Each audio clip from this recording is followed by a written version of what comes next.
నమస్తే, నా పేరు తేజస్విని. బీసీఎన్ న్యూస్ కి స్వాగతం. ముందుగా ముఖ్యాంశాలు.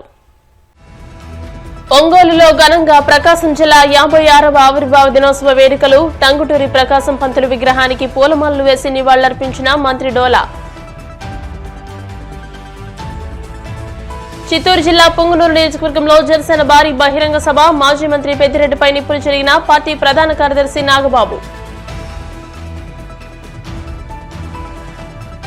ముద్రగడ ఇంటిపై దాడి చేసి భయానక వాతావరణం సృష్టించారు. ఘటనకు కూటమి ప్రభుత్వం బాధ్యత వహించాలని మాజీ మంత్రి అంబటి రాంబాబు డిమాండ్.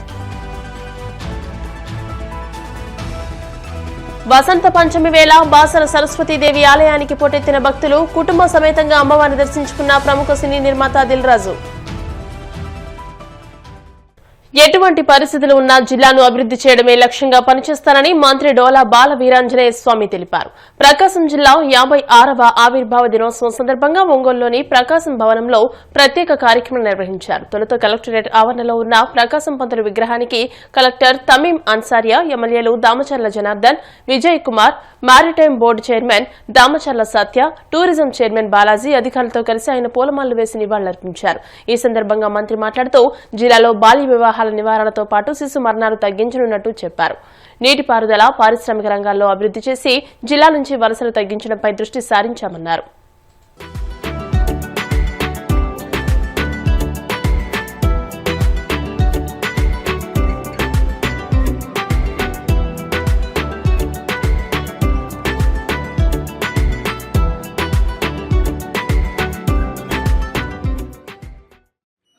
వెనుకబాటు కలిగిన 3 జిల్లాల నుంచి ఏర్పడిన మన ప్రకాశం జిల్లాలో 56 సంవత్సరాల్లో వెనుకబాటు పోవడానికి ప్రభుత్వాలన్నీ చాలా కృషి సరిపోయాయి.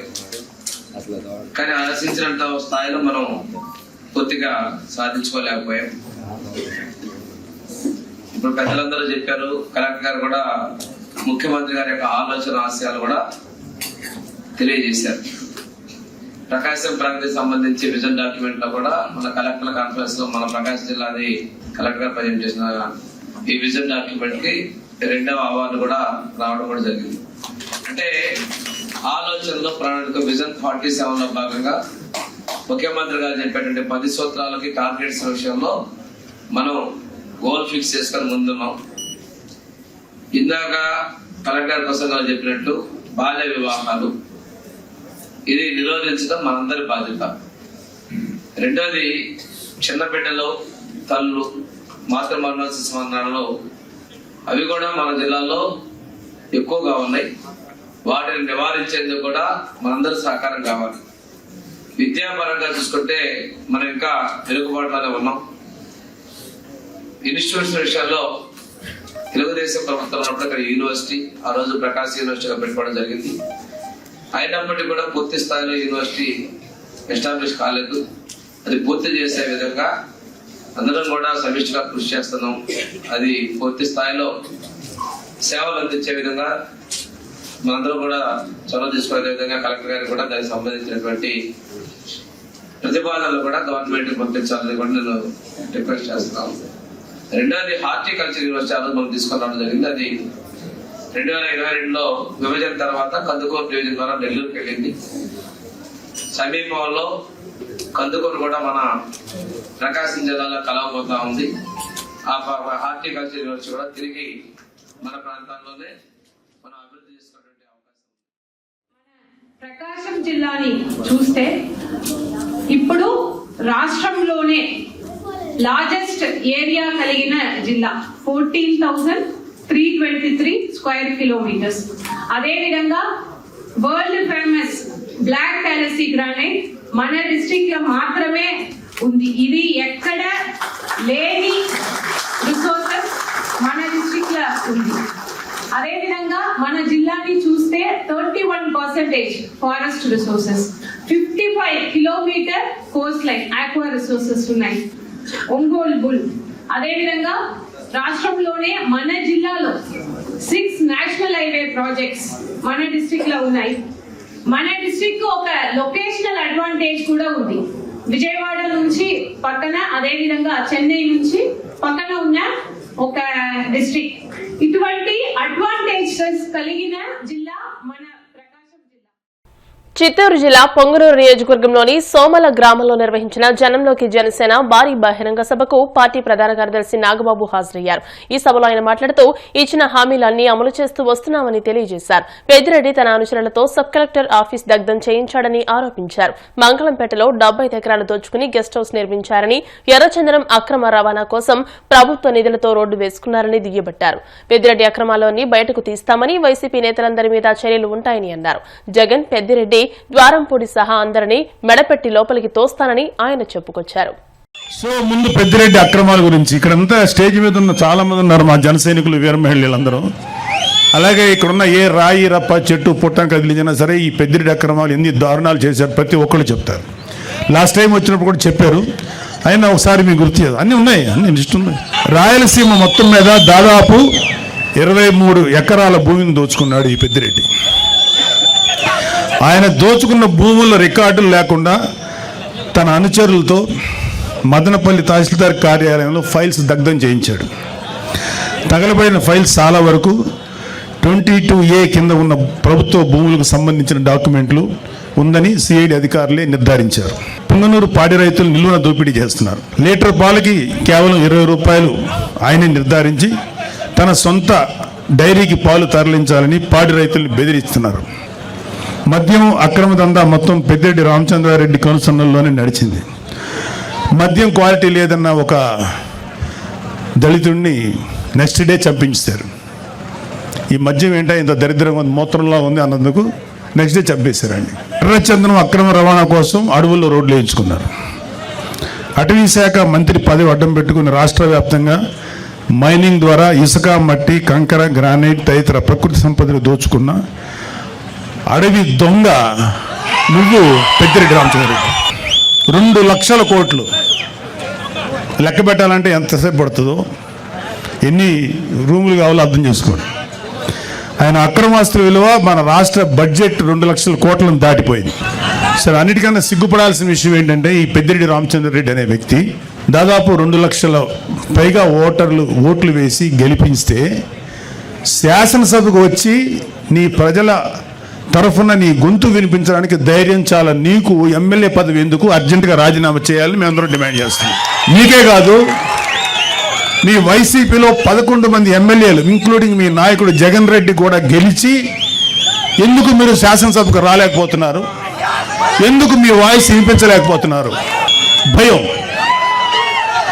అంటే మీరు అధికారంలో 150 సీట్లు వచ్చినప్పుడు నోటుకు వచ్చినట్టు బిహేవ్ చేశారు, ప్రజల జీవితాలతో ఆడుకున్నారు. ఇక్కడ ఎవరిని ఇక్కడ అతని బాధితులు ఇక్కడ ఇంకా ఉన్నారు. మీకు సిగ్గు, అభిమానం, ధైర్యం ఉంటే వచ్చి మీ గొంతు శాసనసభలో వినిపించండి. యూట్యూబర్లతోటి యూట్యూబ్లోను తర్వాత న్యూస్ ఛానల్స్లో మాట్లాడటం కాదు. ఇంక్లూడింగ్ జగన్ రెడ్డికి చెప్తున్నాం, వచ్చి నీ వాయిస్ శాసనసభలో వినిపించు. ఏమన్నా అంటే మాకు మైక్ ఇవ్వట్లేదు, మాకు మైక్ ఇవ్వలేదు. అరే మీరు వచ్చి మాట్లాడండి, ఆ మైక్ ఇస్తారు, అప్పుడుగా తెలుస్తుంది. అది రావడానికి, అది వచ్చి అసలు శాసనసభ చుట్టుపక్కల రావడానికి మీకు ధైర్యం సరిపోట్లా. వైసీపీ నేత ముద్రగడ పద్మనాభం ఇంటిపై జరిగిన దాడి ఘటనపై మాజీ మంత్రి అంబటి రాంబాబు స్పందించారు. కిర్లంపొడిలో ముద్రగడ ఇంటి గేటును ట్రాక్టర్తో గుద్ది ఇంట్లో భయానక వాతావరణం సృష్టించారని అన్నారు. దాడి చేసిన వ్యక్తిని ఎవరిని అడిగితే తాను పిఠాపురం ఎమ్మెల్యే గారి తాలూకా అని చెప్పారని, దీంతో దాడి చేసిన వ్యక్తి జనసేన కార్యకర్తని స్పష్టమైందని రాంబాబు పేర్కొన్నారు. ఇలాంటి దౌర్జన్యాలు డిప్యూటీ సీఎం ప్రోత్సహించడం సమంజసం కాదని, తక్షణమే ఈ అంశంపై ఆయన స్పందించి ఖండించాలని తెలియజేశారు. ఘటనకు కూటమి ప్రభుత్వం బాధ్యత వహించాలని ఆయన డిమాండ్ చేశారు. తెల్లవారుజామున 3 గంటలకి కిర్లంపూడిలో ముద్రగడ పద్మనాభం గారి ఇంటి మీద దాడి జరిగింది. ఒక గుర్తు తెలియని వ్యక్తి, అప్పటికి గుర్తు తెలియని వ్యక్తి ఒక ట్రాక్టర్ తీసుకొచ్చి ముద్రగడ పద్మనాభం గారి ఇంటి గేటుని గుద్ది ప్రాంగణంలోకి ప్రవేశించి పోర్టికోలో ఉన్న కారుని ఈ ట్రాక్టర్తో గుద్దించి డ్యామేజ్ చేశారు.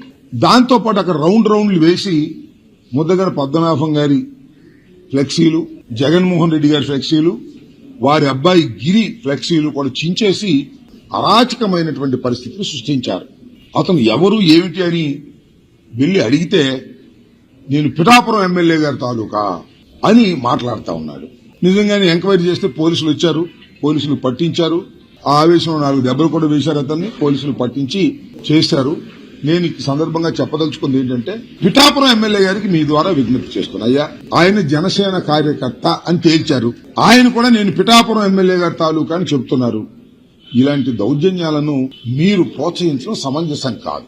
కాబట్టి తక్షణమే పిఠాపురం ఎమ్మెల్యే గారు, డిప్యూటీ సీఎం గారు, జనసేన అధ్యక్షులు తక్షణమే దీని మీద స్పందించాలా. మీకు ముద్దగడ పద్మనాభం గారు అంటే గిట్టకపోవచ్చు. ముద్దగడ పద్మనాభం గారు వైసీపీకి ప్రచారం చేయొచ్చు, మీకు వ్యతిరేకం చేయొచ్చు.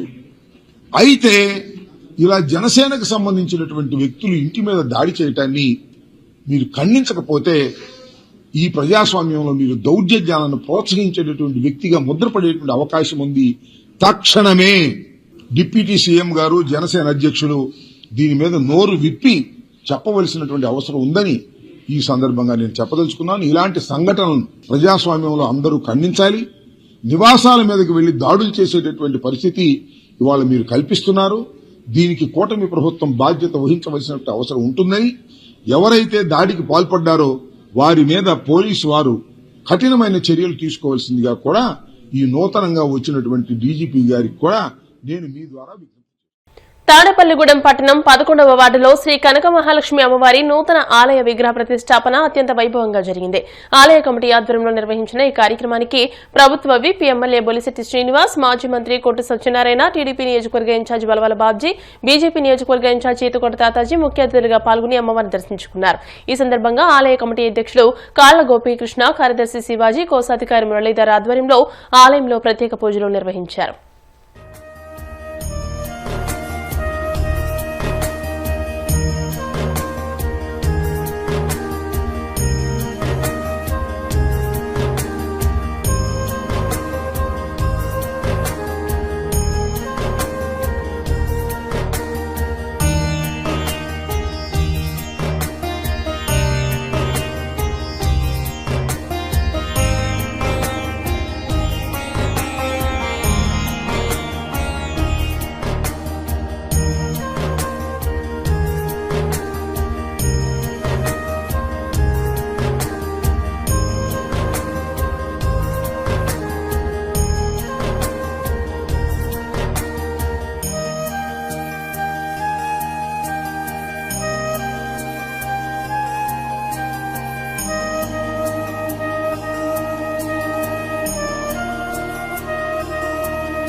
కనక మహాలక్ష్మి అమ్మవారి విగ్రహ ప్రతిష్ట ఎంతో వైభవంగా జరిపినటువంటి ఇక్కడ కమిటీ సభ్యులందరికీ, ఈ కార్యక్రమానికి సహకరించిన దాతలందరికీ కూడా అమ్మవారి దయతో అంతా మంచి జరగాలి, అందరికీ ఆరోగ్యాన్ని ఇవ్వాలి, ఐశ్వర్యాన్ని ఇవ్వాలి.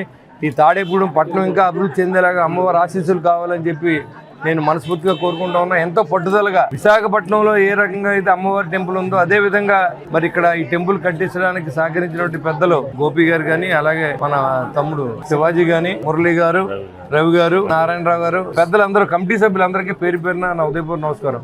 ఎందుకంటే ఇది ఒక సొంత ఇంటి పనిలాగా, దీనికి ఒక మనం ఇది చెయ్యాలి అన్న నిశ్చయంతో పనిచేసినటువంటి మీ అందరి సహకారంతో దేవత టెంపుల్ తయారైంది. మరి దీనికి సహకరించిన దాతలందరికీ కూడా నా ఉదయపూర్వ నమస్కారం. అమ్మవారి ఆశీస్సులు మీకు మెండుగా ఉండి రాబోయే రోజుల్లో ఈ గుడిని ఇంకా అభివృద్ధి చేసే శక్తిని అమ్మవారు మీ అందరికీ ఇవ్వాలని చెప్పి నేను అమ్మవారిని మనస్ఫూర్తిగా కోరుకుంటూ ఉన్నాను. అదేవిధంగా తాడేపూడెం కాన్స్టిట్యూన్సీ ప్రజలందరికీ ఆరోగ్యాన్ని ఇవ్వాలి, ఐశ్వర్యాన్ని ఇవ్వాలి, కాన్స్టిట్యూన్సీని అభివృద్ధి చేసే శక్తి అమ్మవారు నాకు ఇవ్వాలని నేను మనస్ఫూర్తిగా కోరుకుంటున్నాను. ఎప్పుడో ఇక్కడ ఉన్న పెద్దలందరూ కలిసి విశాఖపట్నంలో వెలిసిన కనక మహాలక్ష్మి అమ్మవారు అక్కడ నూతులో దొరికితే అక్కడ పెద్ద ఎత్తున గుడి కట్టి మన రాష్ట్రంలోనే కనక మహాలక్ష్మి అమ్మవారి మొత్తం ఆలయంగా ప్రసిద్ధి చెందింది. అదే నమూనాతోటి మన తాడేపల్లిగూడలో కూడా అమ్మవారి అనుగ్రహం అందరికీ కలగాలని ఇక్కడ ఉన్న పెద్దలందరూ ఒక కమిటీగా ఏర్పడి చిన్నగా ఒక గుడి కట్టి ఇక్కడ ప్రతి సంవత్సరం కూడా ఉత్సవాలు చేయడం జరిగేది. ఆనవాయితీగా ప్రతి సంవత్సరం నన్ను కేకేయటం, అమ్మవారి ఉత్సవ సమయంలో దసరా సమయంలో కుంకుమ పూజల రోజున లేకపోతే సంతర్పణ రోజున రావటం, వందలాది మంది సోదరిమణులు సువాసిని వీళ్ళు పూజలు చేసుకుని కుంకుమ పూజలు. పెద్దలందరూ ఇక్కడ ఈ గుడిని పెద్ద ఎత్తున డెవలప్ చేద్దాం. ఈ గుడిని డెవలప్ చేయాలంటే ఇప్పుడున్న స్థలం ఏదైతే ఉందో హైకోర్స్గా ఉంది, అది మా గుడికి ఏర్పాటు చేయడానికి అవకాశం లేకుండా ఉంది. దీన్ని మీరు సరిచేసి ఇక్కడున్న పార్కుకి సంబంధించిన మరి అది కూడా క్రాస్ ఉంది కాబట్టి ఇది మాకు మా గుడికి దఖలపరిస్తే ఈ గుడి అభివృద్ధి చేస్తామంటే చాలా సమంజసమైంది. పెద్దలందరూ కలిశారు, అందరూ కూడా కోరుకున్నారు. ఇక్కడున్న భక్తులు అందరూ కూడా కోరుకుంటే ఆ క్రాస్ లేకుండా ఇవాళ ఈ స్థలాన్ని ఈ గుడికి ఏర్పాటు చేయడం. ఇప్పుడు కాసేపు ప్రకటనలు.